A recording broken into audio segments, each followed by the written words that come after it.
Hello বন্ধুরা, আজ তোমাদের কাছে আমি আরেকটি ভিডিও নিয়ে আসলাম। সেটা হলো ঘুগনি বানাবো ভাবছি। এই যে মটরগুলো আমি বয়েল করে রেখেছি এখানে। বেশি বয়েল করিনি, মোটামুটিভাবে বয়েল করেছি। প্রেশার কুকারে দিয়েছিলাম, মাত্র একটা সিটি উঠিয়েছি। আর এখানে আলুগুলো ভেজে রেখেছি নুন আর হলুদ দিয়ে। আর এখানে মশলা বেটে রেখেছি। এখানে আছে জিরে গুঁড়ো, পেঁয়াজ, রসুন আর হলুদ আর নুন দেবো। আদাও দিয়েছি। আদা দিয়েছি। হ্যাঁ, জিরে গুঁড়ো, পেঁয়াজ বাটা, রসুন বাটা, আর আদা বাটা আর জিরে গুঁড়ো। রসুন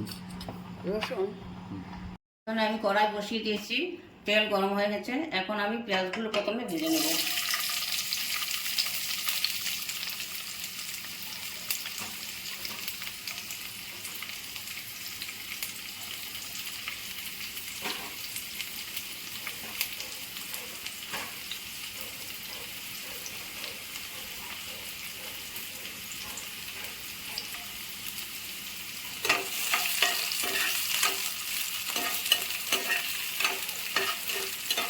পেঁয়াজগুলো ভাজা হয়ে গেছে, অল্প লাল লাল হয়েছে। এখন আমি মশলাগুলো ঢেলে দেবো।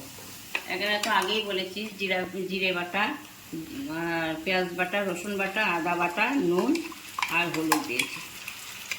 এখন মশলাগুলো ভেজে আমি মটরগুলো দিয়ে দেবো।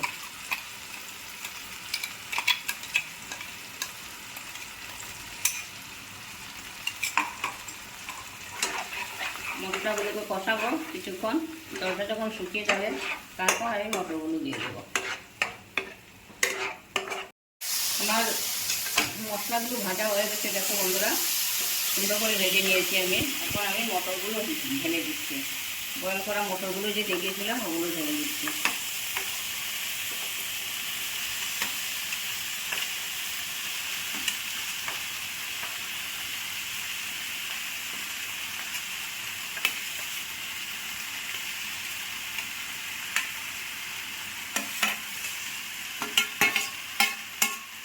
মটরগুলো দিয়ে দিলাম, অল্প সময় ভেজে নেব, তারপর জল দিয়ে দেবো। বেশি ভাজবো না, কারণ মশলা তো আগেই ভেজে নিয়েছি।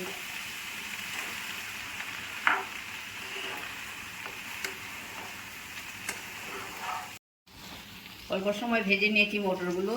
এখন মশলা ধোয়া জলটা দিয়ে দিলাম।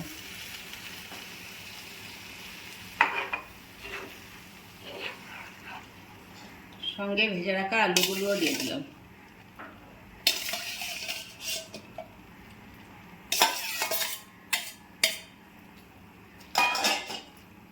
আর লাগবে প্রেসার? না, প্রেশার লাগবে না, প্রেশার আগেই দিয়েছি।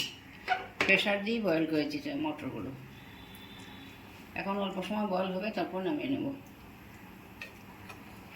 বন্ধুরা, আমার ঘুগনি রান্না হয়ে গেছে, তোমাদেরকে দেখিয়েছিলাম। এখন দেখো কত সুন্দর হয়েছে। আশা করি খেতেও ভালো লাগবে। কেউ যদি খেতে ইচ্ছা করো তাহলে আসবে আমাদের ঘরে, আমি বানিয়ে দেবো, কিন্তু জানিয়ে আসতে লাগবে। আজকের মতো ভিডিওটা এখানেই শেষ করছি। আবার নতুন কোনো ভিডিও নিয়ে আবার পরে আসবো তোমাদের কাছে। কিন্তু একটা কথা, আমার ভিউজ অনেক আসছে, কিন্তু ফলো আর সাবস্ক্রাইব হচ্ছে না। তাই যারা যারা দেখবেন আমার ভিডিওটা, ফলো আর সাবস্ক্রাইবটা করে দেবেন, লাইক আর শেয়ারটাও করে দেবেন।